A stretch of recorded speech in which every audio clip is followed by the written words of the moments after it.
Habari za wakati huu mpenzi mtazamaji wa Mbugi TV, na siku ya leo katika kipindi cha Nuru ya Maisha na kuja tuzungumzie juu ya swala zima la namna ambavyo yanaweza kutokea madhara yanapotokea mambo 7 yafuatayo tutakayozungumzia hapa kwa wasichana wetu wa majumbani. Tumezungumzia juu ya masuala haya, lakini pia naona tusisitize hasa kwenye ile eneo ambalo limeonekana linaleta shida na lina utata mkubwa sana, na watu wanalifanya pengine kwa kutokujua au kwa kujua au kwa kutumia nafasi zao vibaya, na madhara yameonekana ni makubwa katika jamii yetu.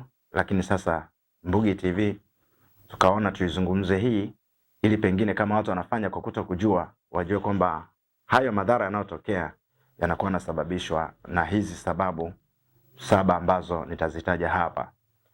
Na kuletea kipindi hiki ni mimi Geoffrey Kinyele. Naomba tuwe pamoja.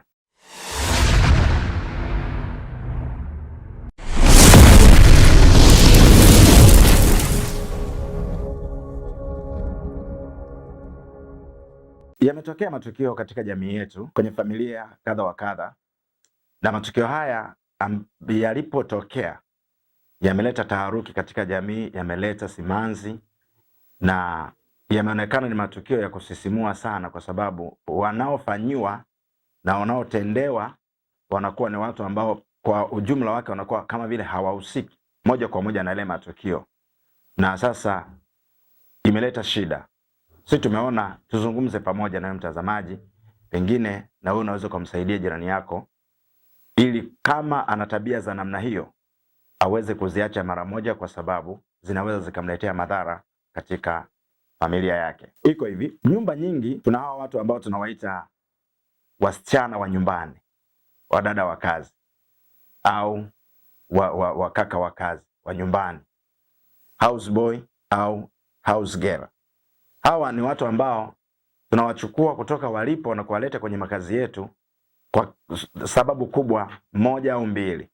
Sababu ya kwanza, tunawahitaji wawepo kwenye nyumba zetu, lakini sababu ya pili, watusaidie sisi majukumu yale ambayo sisi pengine hatuwezi kabisa kufanya majukumu hayo. Tunataka wao ndio wafanye majukumu hayo. Na wanapokuwa wamekuja kwenye nyumba zetu, sasa kuna watu ambao wameweza kumanage namna ya kuishi nao, lakini kuna wengine ambao wameshindwa jinsi ya kuishi nao, na madhara ambayo yanajitokeza hasa ni kwa wale ambao wameshindwa jinsi ya kuishi nao. Mtu anaweza akawa ametaka msichana wa nyumbani au ametaka houseboy, lakini hajajiandaa kisaikolojia namna ya kuishi na huyo houseboy akiwa nyumbani pale.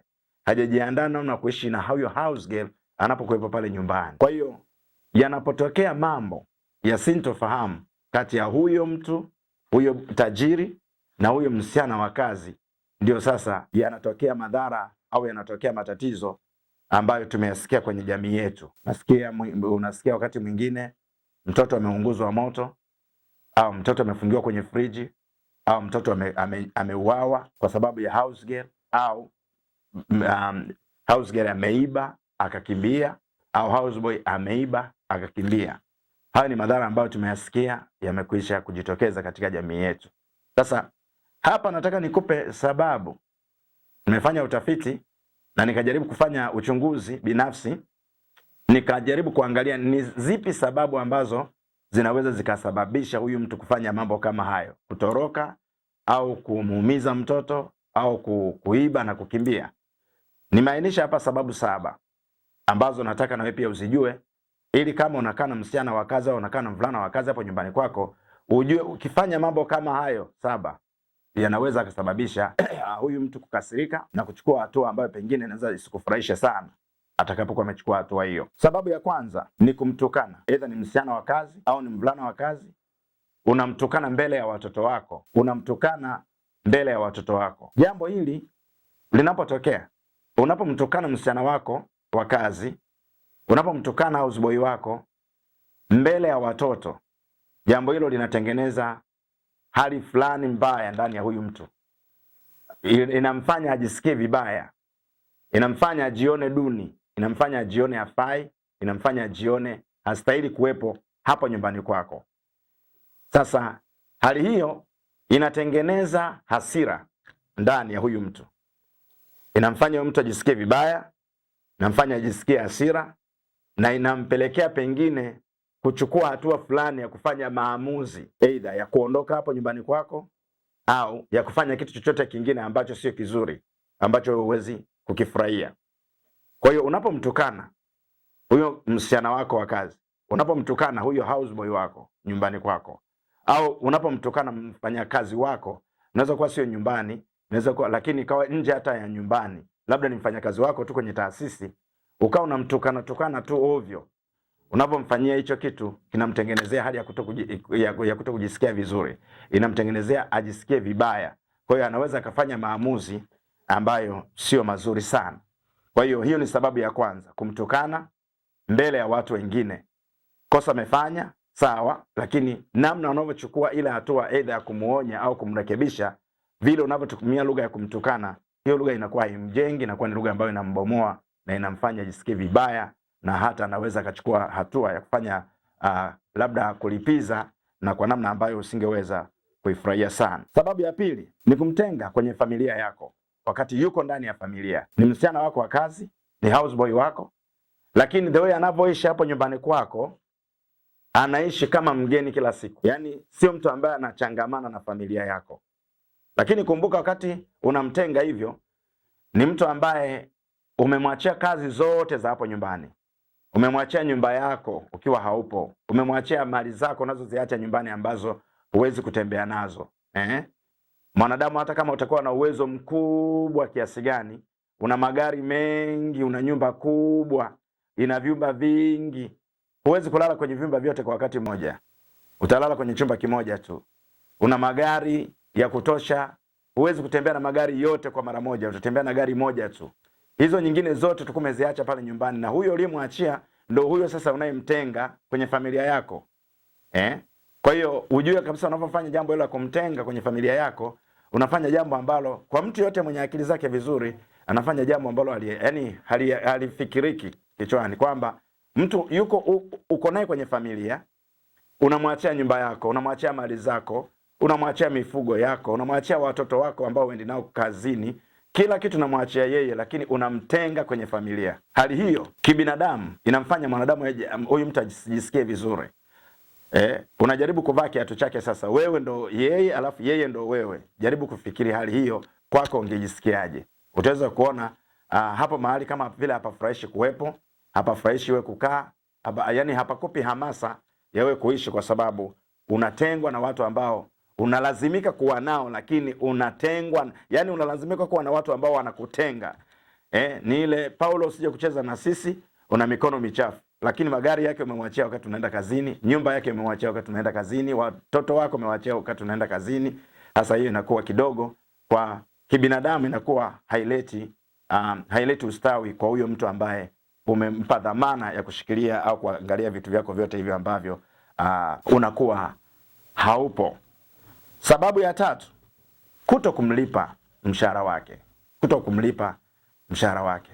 Hii ni changamoto ambayo inasababisha uchungu sana ndani ya mtu ambaye anafanya kazi, alafu yeye haumlipi. Kumbuka kwamba yeye anategemewa na familia yake, ana watoto wake, pengine ana wadogo zake, ana wazazi wake, kawaacha kule kijijini, pengine amekuja akasema ngoja niende katafuta maisha mjini, kidogo nitakachopata nitakuwa natuma kwa wazazi wangu. Lakini huyo msichana amekuja, tangu alivyokuja nyumbani kwako, una mwaka hujawahi kumlipa mshahara wake, una miezi mitatu hujawahi kumlipa mshahara wake. Yani hutaki kujua kabisa shida zake. Yani umemfanya hapo nyumbani kwako kama robot. Hali ya namna hiyo inafanya msichana ajisikie vibaya. Wakati mwingine unamwambia kwamba mshahara wako mimi nitakuwekea. Sasa kwenye hilo mimi waga napata shida kidogo. Kwamba mtu anaweza akasonga ugali ukaiva vizuri, akapika ubobo ukaiva, akaosha vyombo vikawa safi, akapiga deki nyumba akamaliza, akapiga pasi nguo zako akazifua, akafanya kila kitu, nyumba yote ikawa safi, lakini akawa hawezi tu kushika pesa zake. Mpaka wewe unataka umshikie pesa zake. Hali hiyo sasa inakwenda kupelekea kwenye sababu ambayo tutaangalia baadaye, kwamba sasa inafika mahali kwa mshahara unavyorundikwa kuwa mwingi, umeushikilia, inafika mahali sasa kumlipa mara moja hata kama amepata tatizo inakuwa changamoto. Mara tuende kesho, tutalipana kesho kutwa, mwisho tutalipana kesho kutwa, mwisho wa siku msichana wa watu, kaka wa watu, anaona amekaa amevumilia sana, hawezi tena kuvumilia, anaamua tu kufanya maamuzi ya kuondoka, kwamba anaona anafanya kazi na halipwi mshahara wake. Kwa hiyo ni vizuri mfanyakazi wako wa nyumbani au mfanyakazi wako wa nje, huyo houseboy, shamba boy, umlipe mshahara wake kwa wakati, kwa sababu yeye mwenyewe anaotegemea. Otherwise umekubaliana na yeye mwenyewe, amekwambia kwamba uniwekee mshahara wangu, nataka niuchukue baada ya muda kadhaa.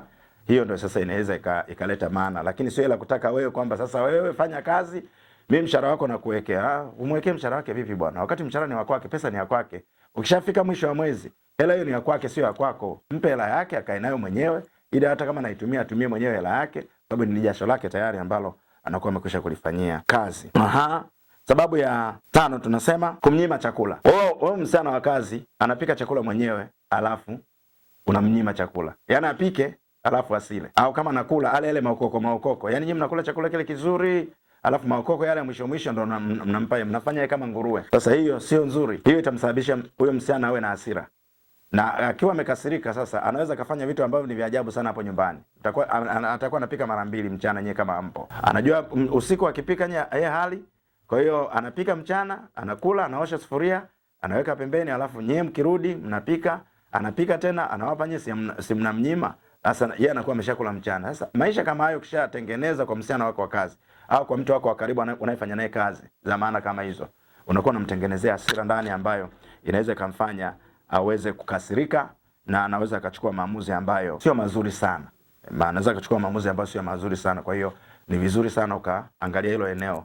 Msichana unayemwamini anakupikia chakula, mpe chakula vizuri na mruhusu na yeye ajisikie kula chakula hicho alichokipika, ili na yeye ajisikie yupo hapo ndani kwenye familia. Na hilo nafikiri ni eneo la muhimu sana la kumjali msichana wako wa kazi au shamboi wako ambaye umemwamini na kumleta katika nyumba yako ya familia. Sababu ya 6 ni kumtukana mbele ya marafiki zako. Kumtukana mbele ya marafiki zako. Unamtukana msichana wa kazi mbele ya marafiki. Umealika marafiki zako nyumbani kwako, sasa pale sasa labda amekosea kitu kidogo tu, na unajua kwa sababu hao wasichana wengine wanatoka vijijini kule, kuna vitu vingi sana hawajui. Kwa hiyo mpaka aje afike azoea hapo nyumbani anachukua muda kidogo. Sasa katika muda ambao hajazoea vitu vyote na kuvielewa vinavyofanya kazi, wewe sasa ndo wakija marafiki zako ni ngoma. Yaani anaoga matusi mpaka anachoka. Yaani mpaka marafiki zako wakikusikiliza unavyomtukana wanajiuliza, ila hawakwambii. Wanakwambia bwana huyu, yani hayo yanakuwa ni manyanyaso kwa ujumla wake. Kwa hiyo ni vizuri sana ukaangalia lugha ambazo unazitumia mbele ya msichana wako wa kazi wanapokuja wageni wako nyumbani kwako. Itakuwa nzuri sana kwa sababu utakuwa umemstai hata kama amekosea, lakini vizuri kumstai kwa sababu huyu ni mtu ambaye unaishi naye wewe, unabaki naye wewe hapo nyumbani. Anaogesha watoto wako, anakupikia chakula mwenyewe, anafanyia vile vitu vyote vya hapo nyumbani.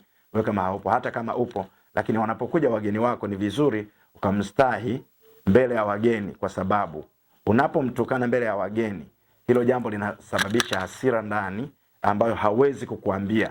Na wakati mwingine huaga tunatukanwa na watu wa namna hiyo kimya. Yaani wewe unaweza kumtukana mbele ya watu na yeye akakutukana kimya. Wewe umemsema kwa sauti, lakini akasema kwa sauti ndogo, jambo ambalo linaweza likaleta madhara pale hasa atakapoweza kufanya maamuzi yasiyo sahihi ya kutaka kulipa kisasi. Jambo la 7, sababu ya 7 ndio ile tuligusia pale juu kwenye kumtunzia mshahara, lakini hii ndio sababu ya mwisho ambayo tunaiangalia kwa leo. Adhabu kubwa wakati kosa ni la bahati mbaya. Adhabu kubwa wakati kosa ni la bahati mbaya. Tunaposema adhabu kubwa kosa la bahati mbaya tunamaanisha nini? Kwamba huyu mtu anaosha vyombo, kwa bahati mbaya glasi imeteleza, imedondoka na imepasuka.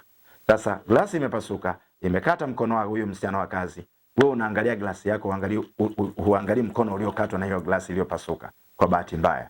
Sasa unapofanya jambo la namna hiyo, unapoangalia umuhimu, unapoona glasi ni ya muhimu kuliko yeye, unakuwa unatengeneza chuki ya ndani ya huyo mtu, kwamba mimi nimeumia, hata anipi pole, badala ya kunipa pole ananitukana. Hakuna mtu ambaye anaweza kufanya jambo hilo kwa bahati, kwa kukusudia. Wengi tunafahamu, hata wewe mwenyewe mama ulishawahi kuvunja glasi, wewe mwenyewe ulishawahi kudondosha sahani, ulishawahi kudondosha hata kijiko, chochote ulishawahi kudondosha tu katika maisha yako yote, na hakuna mtu anaweza kufanya jambo hilo kwa kupanga, na jambo linalotokea kwa bahati mbaya. Sasa linapotokea kwa bahati mbaya, wewe unampa adhabu, unamwambia sasa hiyo glasi uliyovunja nitakukata mshahara wako, na mshahara wenyewe 40,000 unamkata 20,000 kwa ajili ya glasi iliyodondoka. Sasa kweli ni uvaa kiatu hicho, sasa wewe ni wewe, alafu linatokea hilo kwenye maisha yako, na wewe ndo mfanyakazi, na huyo unampa hiyo adhabu ndo bosi wako, alafu kwa bahati mbaya glasi imevunjika, alafu unapewa adhabu ya kukatwa 20,000 ya mshahara wako na bado una kidonda. Jaribu kufikiria sasa, kibinadamu hiyo inakaaje? Haikai vizuri. Sasa mtu anapotendewa namna hiyo, ni wachache sana wao wanasamehe, lakini wengi waga wanakasirika, wanachukua hatua ya kutaka kulipa kisasi. Je, atakapolipa kisasi, ndugu yangu, hali yako itakuwaje? Je, atakapolipa kisasi, atalipa kisasi kwako wewe au atalipa kisasi kwa jirani, kwa watu wako ambao anao karibu? Je, atalipa kisasi kwa mazingira yako?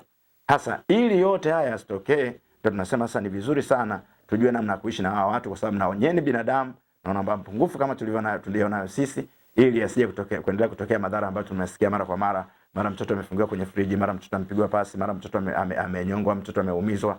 Hayo yasiweze kutokea kwenye jamii yetu. Nafikiri tutakuwa tumesaidiana sana kwa kufanya hivyo. Wale ni binadamu kama sisi na sisi ni binadamu kama wao, tuna mapungufu na wao na mapungufu, na kila mtu ana mapungufu yake. Kwa hiyo tuchukuliane ili tupunguze madhara, kama sio kuyaondoa kabisa. Haya yanaweza kujitokeza kwenye familia zetu kupitia hawa watu ambao tunawachukua kama wasaidizi wa majumbani. Nilikuwa nakuletea kipindi hiki mimi Geoffrey Kinyele kupitia Mbugi TV. Kwa heri kwa sasa, endelea kufuatilia vipindi vyetu vinavyofuata. This is Mbugi TV. Habari, kazi na sala.